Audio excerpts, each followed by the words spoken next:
Chairman, I wanted to put my question in this way. Chairman, they say the cabinet consists of the president and the cabinet ministers and attorney general and others. But this nominee was given the position of prime cabinet minister. And in that, it means that he is the most senior cabinet minister than other cabinet ministers. But when I looked at the executive order that was released by the president, Mr. Chair, one of the functions that was given to this office is to chair, number 4, is to chair the principal secretaries committees and supervise the technical monitoring and monitoring evaluation of government policies programs. Now, this is a senior minister. They are cabinet ministers. They are principal secretaries in every cabinet ministry, under every cabinet minister, who report to their ministers. So I'm wondering, how should a senior cabinet minister chair principal secretaries when you know that there is head of public service also who coordinates cabinet, principal secretaries? So I'm wondering, the cabinet prime minister is dealing with cabinet principal secretaries who have ministers in their line of duty. But more importantly, Chair, I also want the nominee to take this opportunity to slate and lay to rest the issue of the golden bag. The golden bag issue, and this other issue of the cemetery land. And having been a mayor of a city one time, under the previous CAP 265, the previous Act of Parliament. Which city? Where you visited me one time. We couldn't find a proper hotel. I couldn't find a proper hotel for you, but you visited the city with one street. So, Mr. Speaker, Mr. Chair, that CAP required the approval of the cabinet minister for the county councils and municipalities for functions that they were supposed to do, including approving their budgets. So I want him to take this opportunity today to lay this matter to rest once and for all. And lastly, I wanted to ask the nominee whether he's happy with his office at Kenya Railways, whether that office is suitable for a prime cabinet minister. Nishimbogo. Thank you, Chair. Chair, before I ask my question, I want to put a rejoinder on what Honorable Junet has just said in the issue of Anglo-leasing, Golden Park, and the cemetery land scandals. I would ask a question to Honorable Musalia. What will be taking responsibility mean to you? Because these things happen under your watch when you are the former finance minister and the local government minister. My question now will be, don't you think that His Excellency the President has done injustices to appoint some leaders among the cabinet secretaries who had already been rejected by the electorate, or rather by the public, during the just ended elections? I thank you, Chair.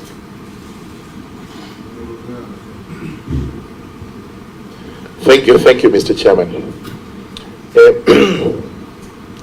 This is to the nominee.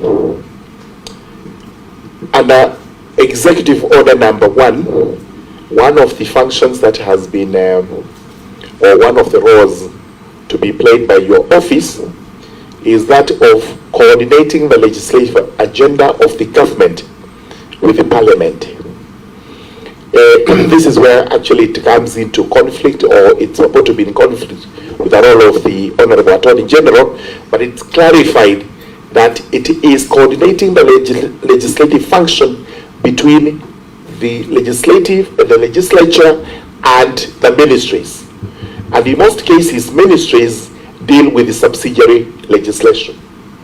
We have seen ministries making laws, subsidiary laws, which are known as delegated legislation, which are so inconsistent with the other laws that it has taken Parliament a lot of time to actually do away with most of those regulations. That is called annulling, and this is done through the Committee on Delegated Legislation. As the coordinator of that function, how do you propose to deal with laws made by ministries when they are brought to Parliament, so that we do not have to spend a lot of time annulling, but should actually be passed for purposes of enabling the government to function properly? Owen Baya. Thank you, Speaker, Chair. Honorable Musalia Mudavadi, taking your experience in economics and having served as Minister for Finance in this country, looking at this country, the cost of living is very high. We have issues of the subsidies in fuel and unga and all that. How would you advise the President on how to bring down the cost of living, how to work around the issues of subsidies and bring down the cost of fuel in this country, and what would be the expectations of Kenyans in terms of economic revival and economic uplifting as you take office as Prime Cabinet Secretary? Thank you. There we go.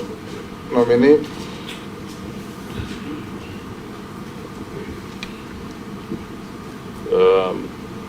Thank you, Mr. Chairman.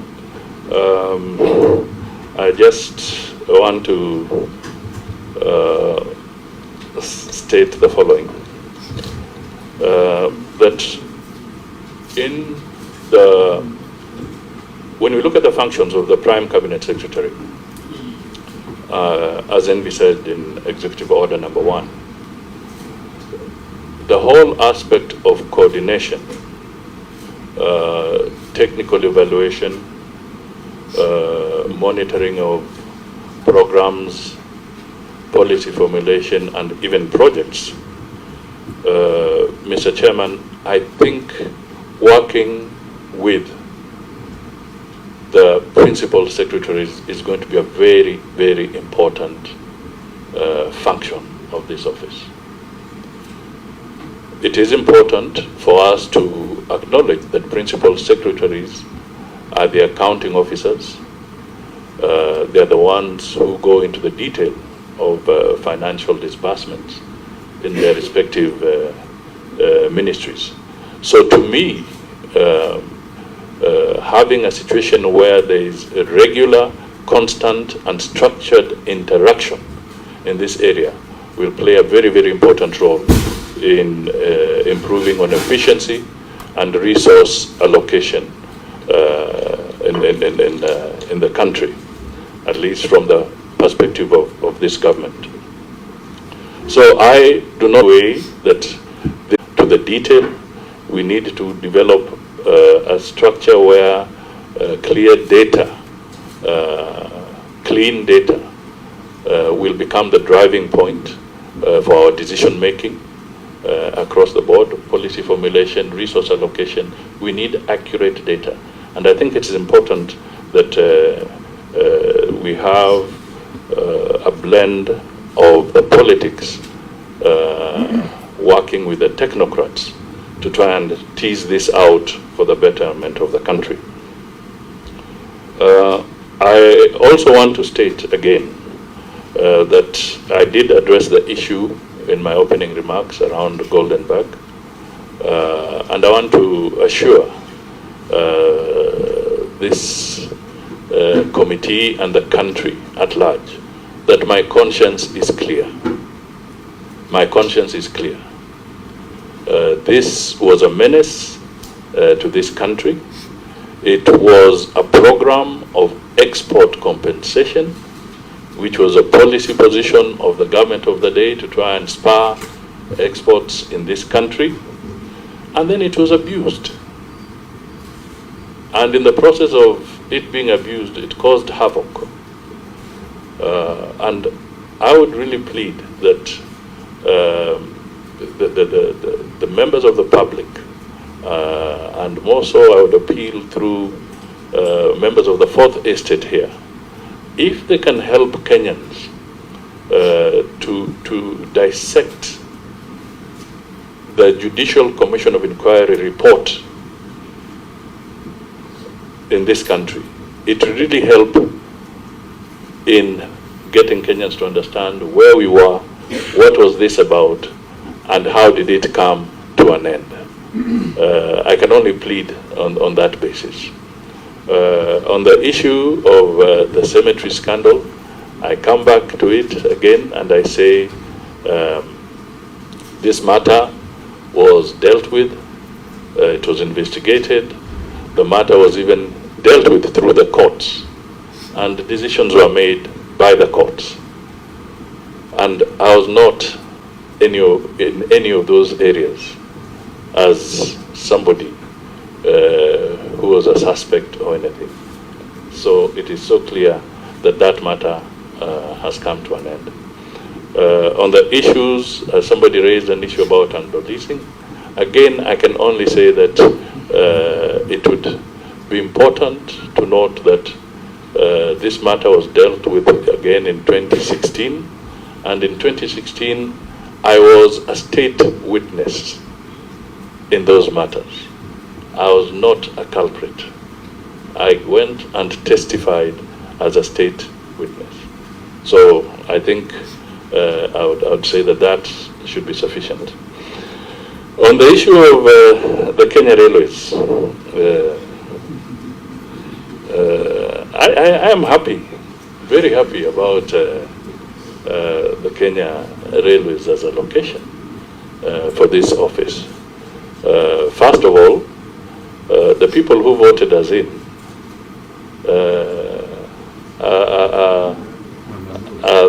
are there, alighting every morning to go to work and alighting every evening to go home.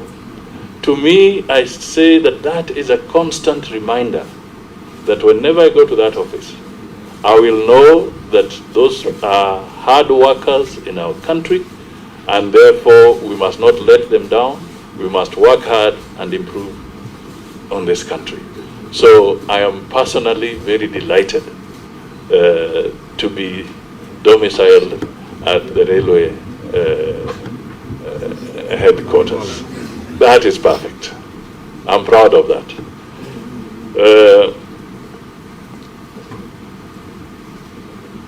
Mr. Chairman,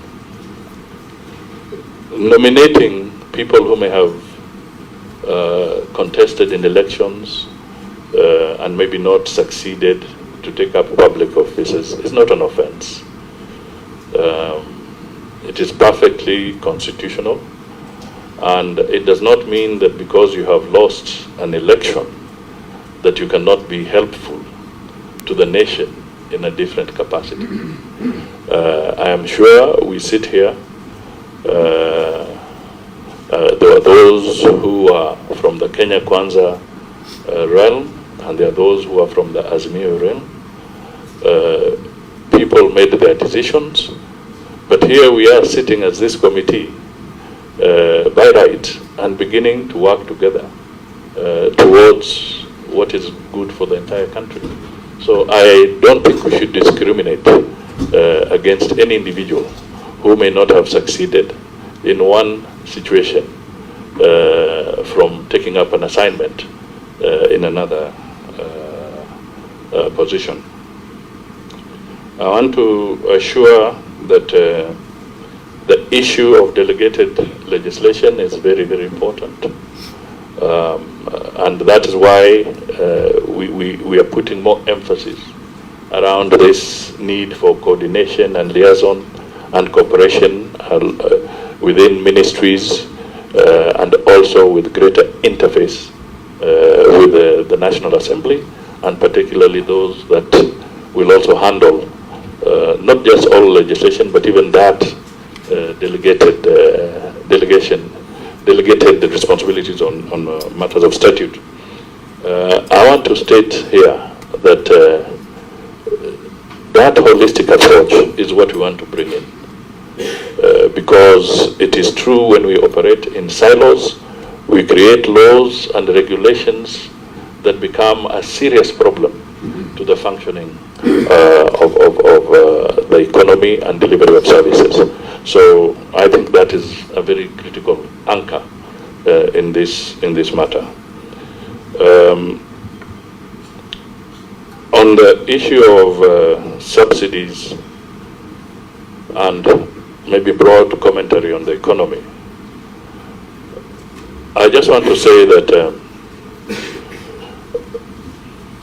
subsidies can be very expensive. They are usually what you might call targeted interventions to try and mitigate on some issues. Some may be short-term. Some may be to spur certain economic activity or agricultural activity or production. They're usually short-term interventions targeted. But I want to try and appeal to the nation that we should not become a nation that thrives on subsidies, because they can be very expensive to maintain. Funding of subsidies can be very, very dangerous if your economy cannot sustain it. And a classic example was the subsidy around the petroleum sector. Mr. Chairman, as I speak here, I was the one who actually removed price controls when we were liberalizing the economy, even on petroleum products. And price controls were also a hidden way of trying to introduce subsidies on petroleum products then. And we used to have shortages of petroleum products because people were playing around with that kind of economic regime. So if we want to go forward, we must be very, very careful that subsidies do not become a permanent feature of our economic policy. That is what I would advise, and that is what I'll advise the President and advise the Kenyans on this matter, that we must find better ways in the long run of spurring economic growth and activity so that people can move away from that. And the key is to make sure that inflation is tamed. Because the whole issue of subsidies is because somebody feels that something is not affordable. So they're looking for some mitigation. But ultimately, if as a country we can fight and contain inflation, then the urge for subsidies will become less as we go ahead. So I didn't want to make this too much of that, but I was just looking at it as a generality and as something that we need to pursue. Thank you. Thank you. Daud, the Honorable Daud, the Honorable Mukami, the Honorable Mule, the Honorable Koech. There's still another round. Thank you, Chairman, Mr. Speaker. First of all, I want to congratulate the nominee, Honorable Mudavadi. Honorable Mudavadi, you've been a minister for local government and you've been in the executive for many, many years. And during your time, prior to the devolution system being in place, there was a sessional paper which you signed off. That was a sessional paper on devolved government under the Constitution of Kenya. And in that sessional paper, 7.3 and 7.5, it talks about the process of intervention, where intervention would be needed in the devolved system of government, and where it states that intervention would be for 90 days and not more. What I want to ask you, in your personal opinion, because you were the author of that document under you, do you think that the devolved system of government has worked as anticipated with regards to revenue and service delivery?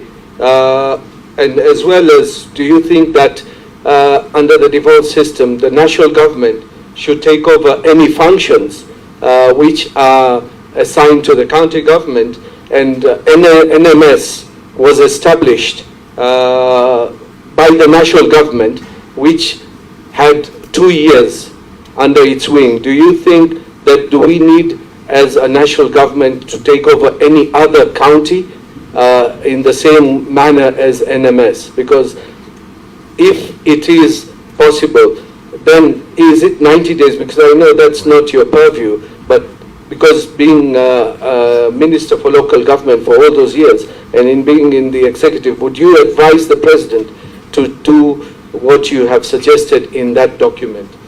Second question would be for the state corporations. Please, Mr. Speaker.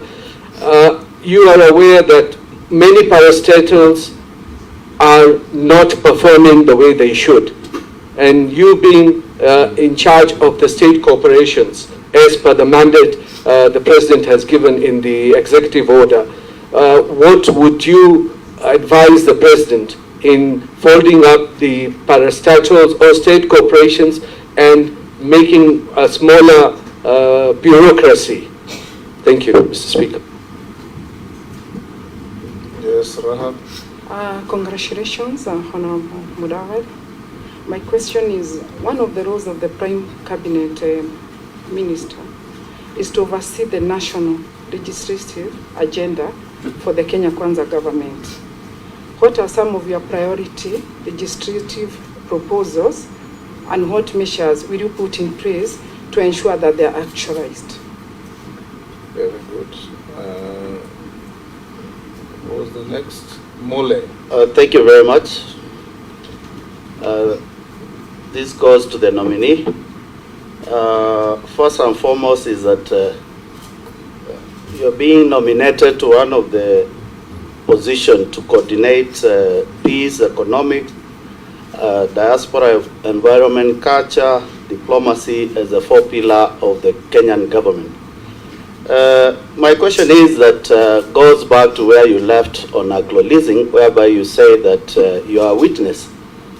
But is in a public domain, the former CS, Chris Obure, indicated to Judge Ann that you did a letter yourself, which he received on 9th of May, the year 2002, during that hearing, whereby you sought direct procurement of equipments for Postal Corporation of Kenya, and indicated that was the intention of the government to refurb that corporation. My question goes, Mr. Chair, to the nominee, that now you are coordinating the principal secretaries in every ministry who are the accounting officers. I'm afraid, are you going to assure Kenyans you will not return to this habit of direct procurement and instructing them what to do in their ministries? Thank you. Coach. First, congratulations, Honorable Musalia Mudavadi, on your nomination. My question is, one of your tasks, which will include supervising the technical monitoring and evaluating committees of government policies, programs, and projects.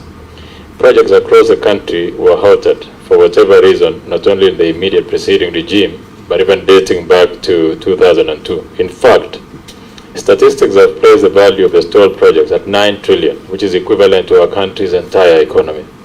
The scenario is impacting and negatively on us because we have to pay cost of the delay to the contractors and even making the costs high in the long run.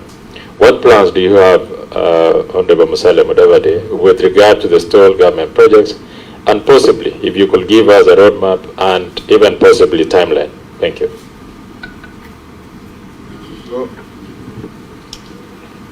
Thank you, Mr. Chairman. I'll just start with the issue of devolution. It is true that when the country promulgated the 2010 Constitution, I was tasked with the function of ensuring that the initial legislation, critical legislations to facilitate and actualize devolution were put in place. Now, there is the issue of when can the national government perhaps intervene.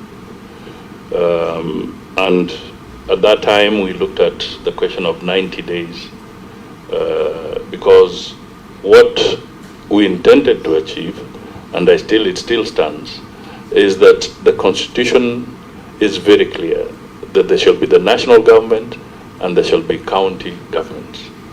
And any intervention cannot be permanent an intervention to undertake some corrective measures must be limited, targeted, so that the rights of those people in that county can be restored and they have the ability to govern through their county governments. That is why the intervention period was limited. The issue that we have seen, as in the case of the NMS, all I can say is that maybe we have to wait for the report of the Auditor General at the end of the day to bring out the details of how this particular intervention was run or conducted. But the initial findings that may be in the public domain is that the NMS itself has left a debt of almost 16 billion to the county government of Nairobi. And the nature of how they went in is such that they may not have followed proper procurement procedures along the line. But without casting any ill motive or on any particular thing, I think the report of the Auditor General will be very helpful for us to really discern the experiences of NMS in Nairobi, and also then be able to guide Parliament, guide Kenyans, and guide the county governments on any future interventions, because this is a learning process. We have had devolution now for 10 years. You may notice that even now there is no need, in my view, to have a ministry of devolution, because these are entities that are constitutionally provided for, and they should not be interfered with by the national government, but there can be collaboration, and there are mechanisms through the intergovernmental relations legislation that Parliament passed. There are ways that this can be done. On the issue of state corporations, there are many. I think we may be having almost 300 plus state corporations. So that is a portfolio that seriously needs to be looked at very, very critically. And I know this is one of the functions that will fall directly within my purview. And I can say that we will we'll pick up from the reports that are there. There was the famous report by the Abdul Kadir Committee. That is a report that has very useful suggestions on the way forward. But I'll also be saying that,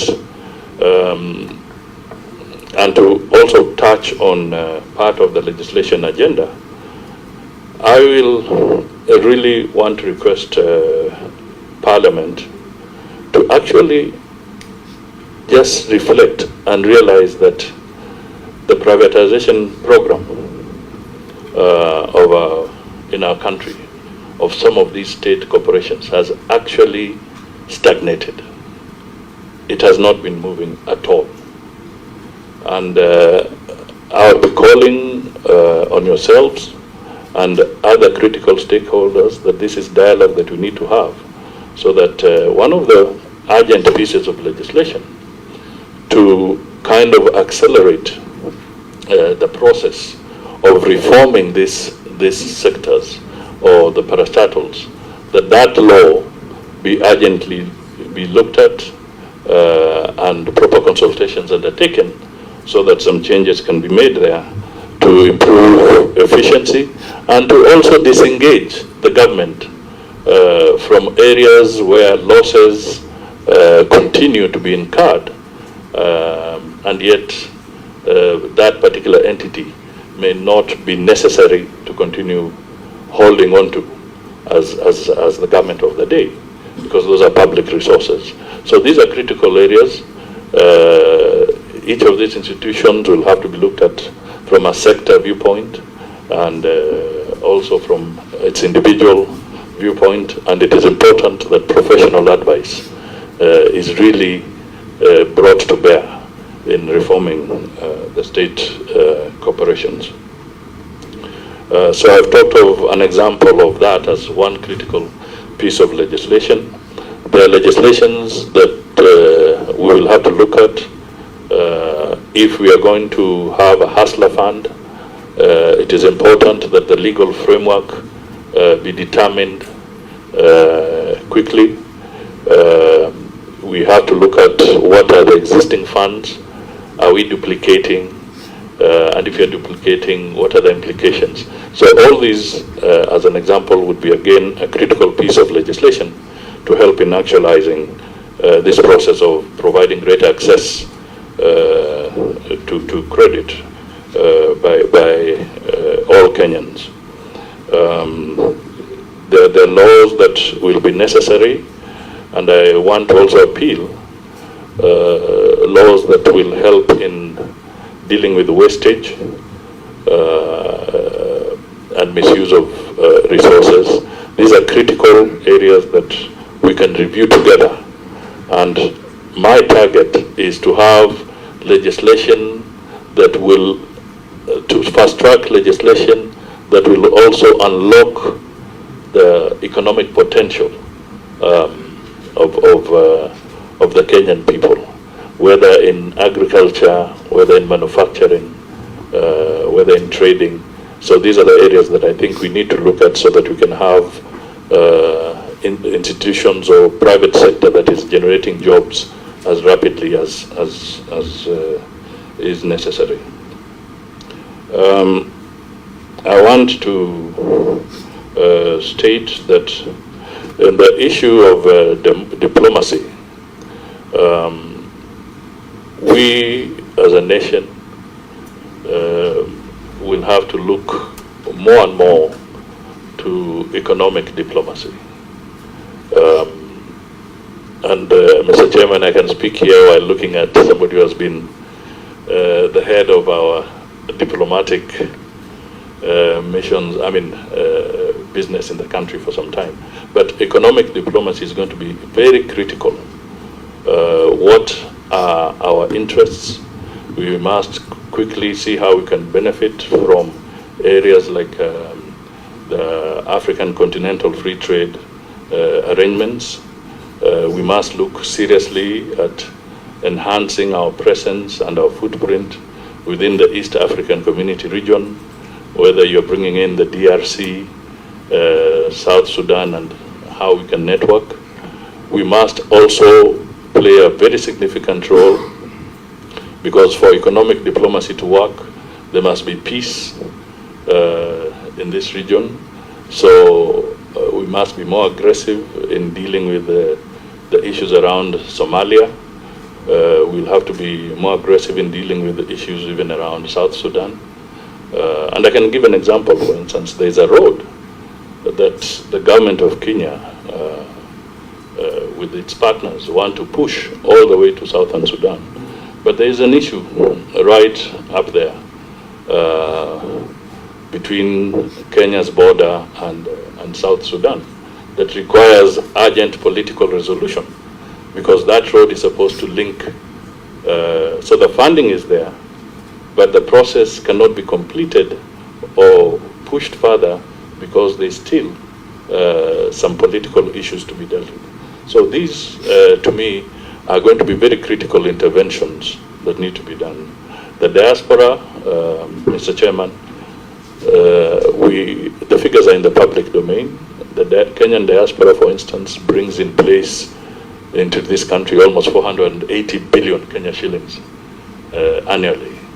And the president has, in fact, in designating the issues around foreign affairs, has now brought the issue of the diaspora to the limelight, because that has now become a very critical constituency in the development of our country. We also have to take advantage of things like the climate change programs. and play a leading role in those areas. They also provide a platform for a lot of funding if we can work well within those circles. So in coordinating matters around diplomacy, I'll be putting a lot of focus there, while also saying that we need to also continue strengthening our relations with our traditional partners, and make sure at all times the Kenyan interest is covered. We may even want to work more aggressively. There's been an attempt about Kenyans who are suffering in some countries when they get jobs there. These are issues that will require very serious and more robust and high-profile intervention to try and deal with that crisis, so that we can avoid seeing the things we see and we read about Kenyans undergoing very serious problems in different parts of the globe. I just want to repeat the issue around Anglo leasing. I want to state that that matter was canvassed in court. It was dealt with. It is behind us. And even the issues that came up, it was not too long ago that I read in the papers that indeed even those who were facing trial on some of these issues were acquitted eventually. So it was dealt by the court. And I want to state very critically that ministers, or for that matter cabinet secretaries, do not engage in procurement. You can talk about policy issues, but there is a procurement law that must be adhered to all the time. The halted projects or stalled projects, this is a crisis, and hence that very important committee of PSS and all the technical people, because we need to have a clear audit of these projects. It's clear that some may no longer be useful to the country, and therefore there's a very serious need for a detailed approach and professional approach to looking at these things, so that decisions can be made and appropriate interventions can be developed. And this also brings to question the serious issue of pending bills in this country, because very many businessmen, contractors in our counties, you know them, some have been crippled because they have never been paid for years. They are suffering. They have families, they have employees, they have loans in banks, but they've been crippled. So as we deal with this issue of stalled projects, one critical issue that we must also address fairly and in a balanced way will be the issue of pending bills in our public entities. The Honorable Kaliba Misi, the Honorable Ferdinando Wanyonyi, the Honorable Shurie, and the Honorable Ikaria. In that order. Thank you, Chairman. Chairman, the problem of asking the last, you find I hope that you are looking at the clock. Yeah. The problem of asking the last, Chair, is you find all your questions have been asked before. But nevertheless, I've been looking at your CV, Honorable Mudavadi. You were a minister in 1989. That time I was 3 years old. You were Minister for Supplies, Marketing, Minister for Finance, Agriculture, Information, Transport, Vice President. In fact, I remember vividly when you are the Vice President, you presented a check to me to go to Starehe, presented by Kenyans living in US. And now I'm serving my second term in Parliament. I'm here vetting you for a position that is still mesmerizing Kenyans. does it portray you as a man who lacks ambition, or is it lack of option? Because you are going to be in a position head of a cabinet. Kenya is an ambitious nation in the community of nations. We want to portray as an ambitious man who is at the head of the cabinet, the head of hell. Look at this history that spread in 30 years. Does it portray you as a man who does not have ambition? Thank you.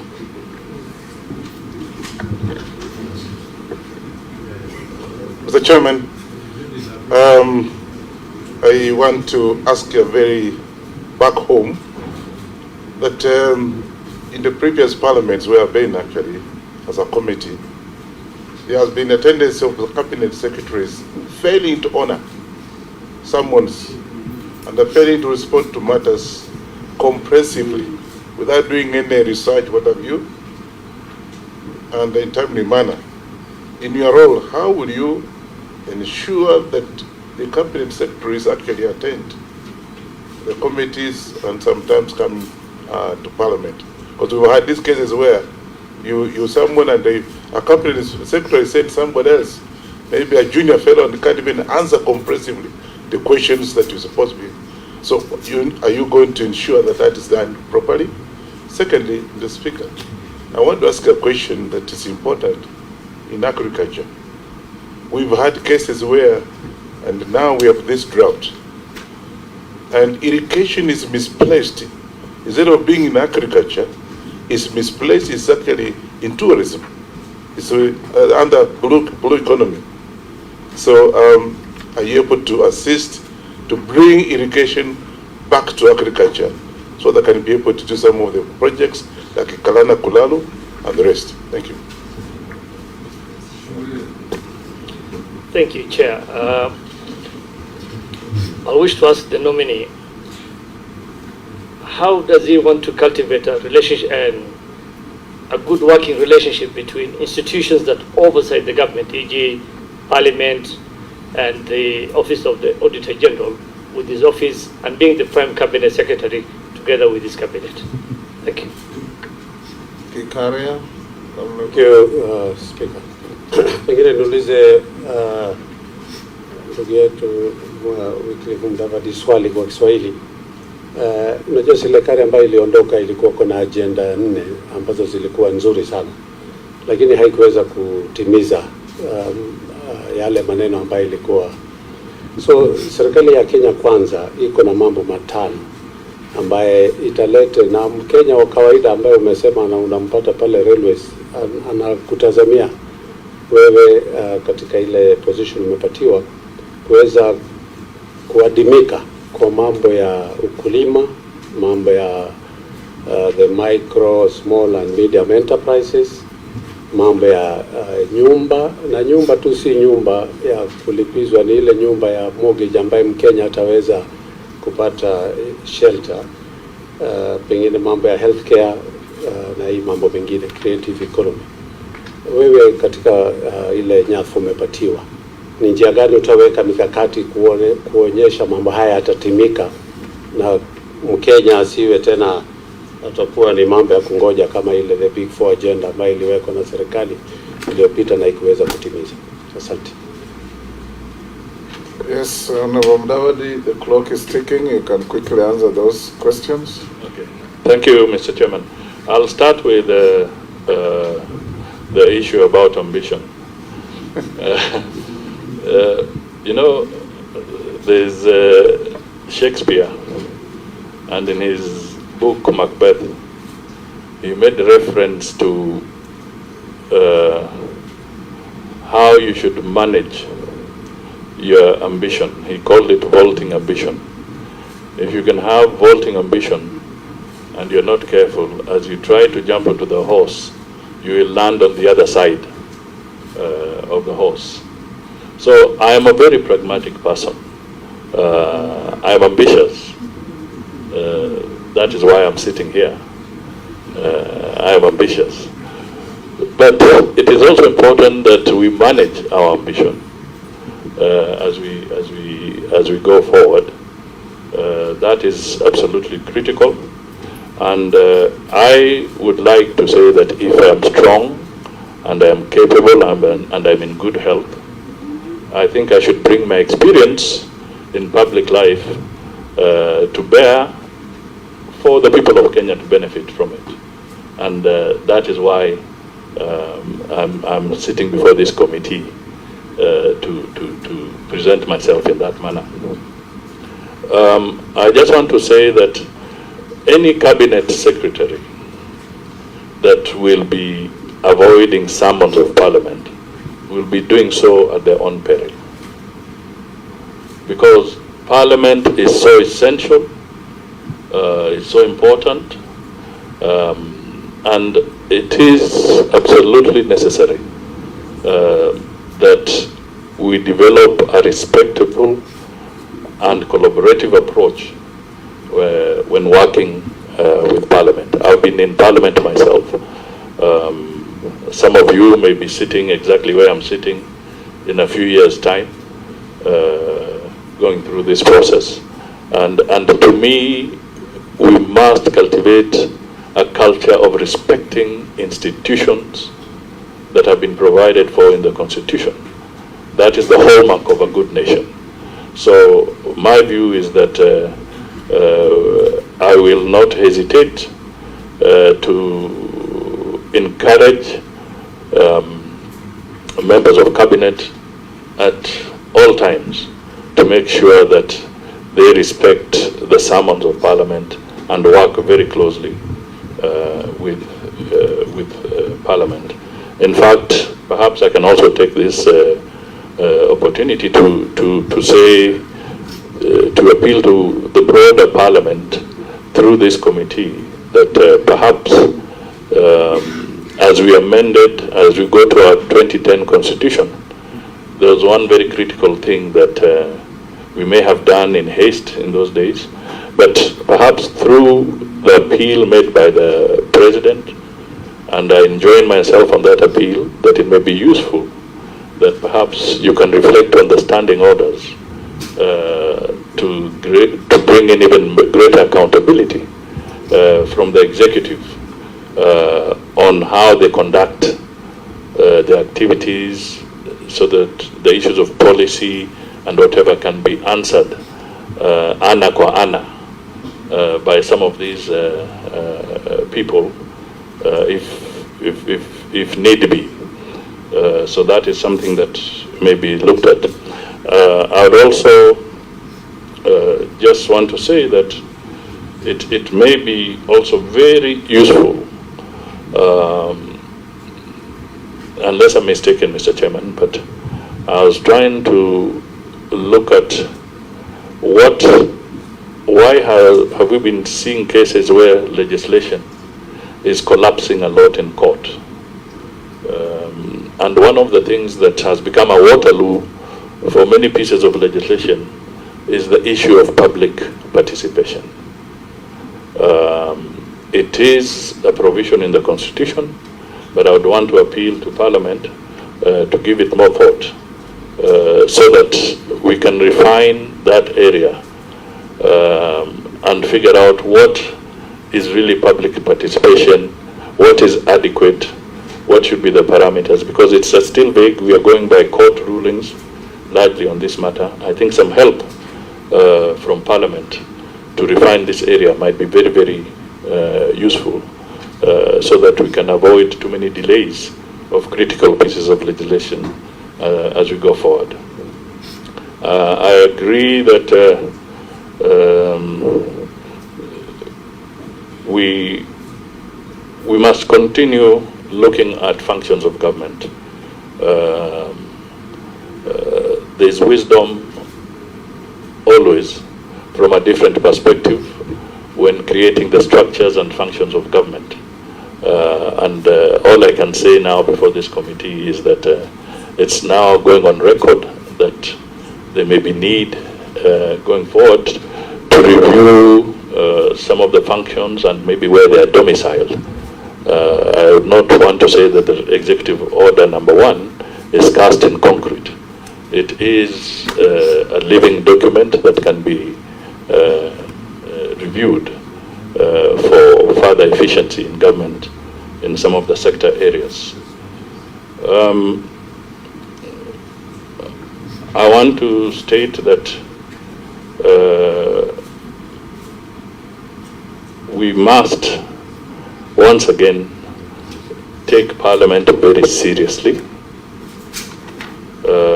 We must take the reports of the Auditor Generals very seriously. We must work in collaboration to help some of the critical independent institutions with the necessary resource. The Auditor General's office needs a lot of support. The budgetary allocation over the last few years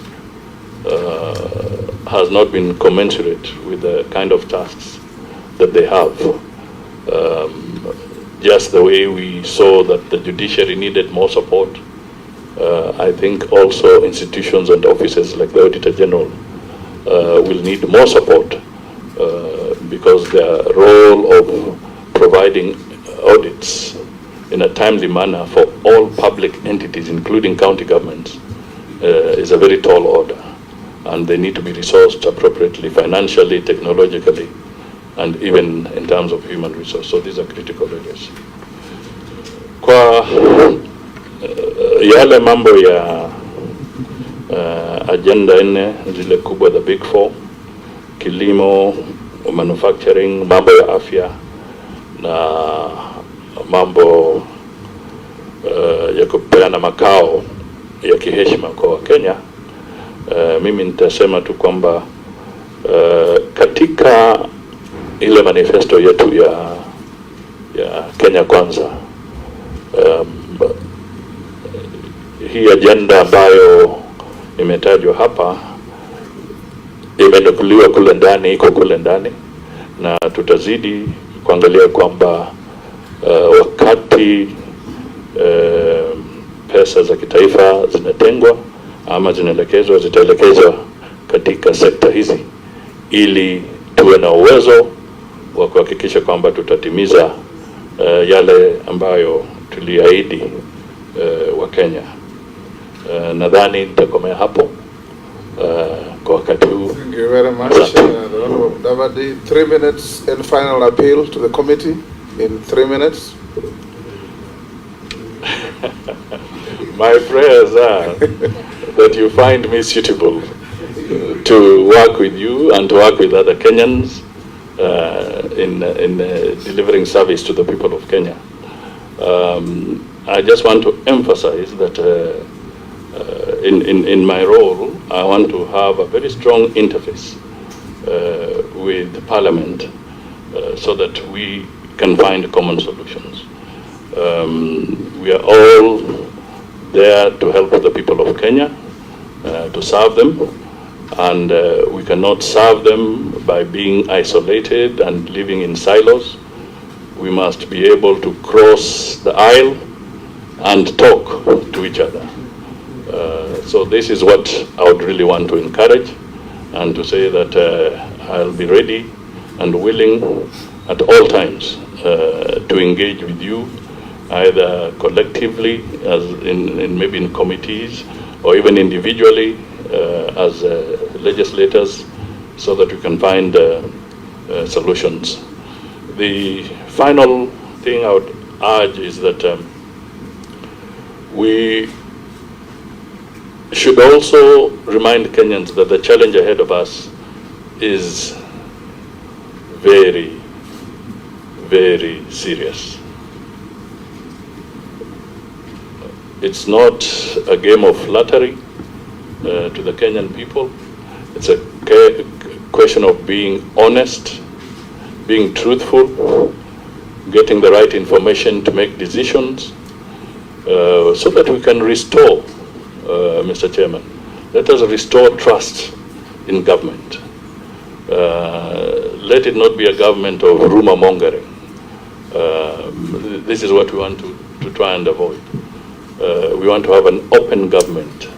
We want to be able to have the facts on the table, principles of accountability, transparency, must be at the forefront of what we do.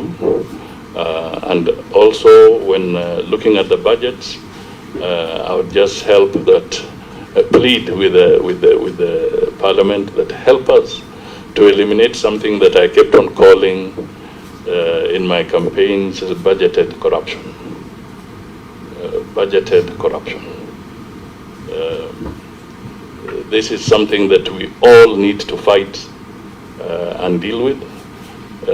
Up to this day, the person I'm going to meet at the railway station will still want to know why would a product cost 100 shillings in the kiosk and when the government is procuring the same product, it costs 1,000. We must find a way of dealing with this issue. So I'm appealing to members of Parliament that as we go, let's work together, because the executive cannot find these solutions on its own. We have to work together. Asante sana. Thank you very much, General Mudavadi. The Secretariat will want to have a comparison between your original documents and the certified copies that you have provided. That can be done on the side.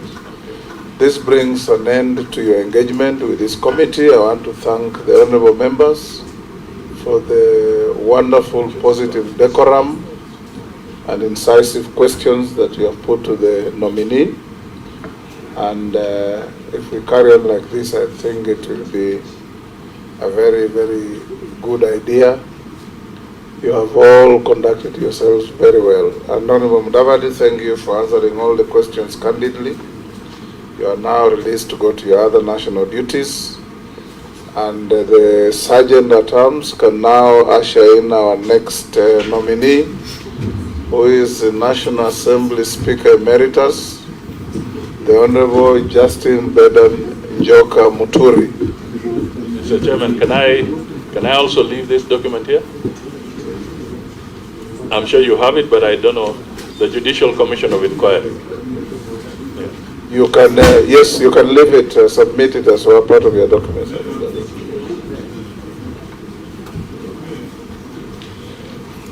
Bring the Honorable Muturi in 5 minutes so that members who are walking out to ease themselves or to have a cup of tea can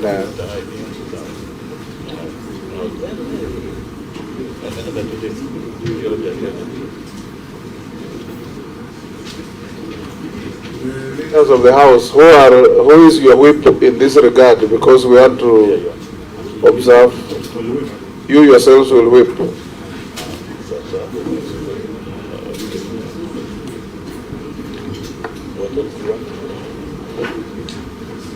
You want a complication? You want any complications? Yes.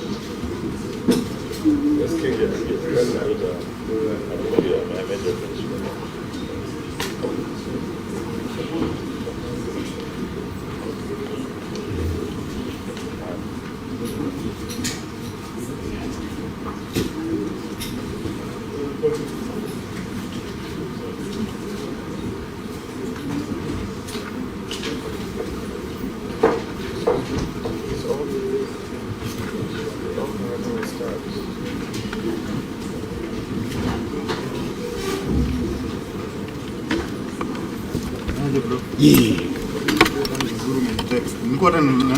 Nilikuwa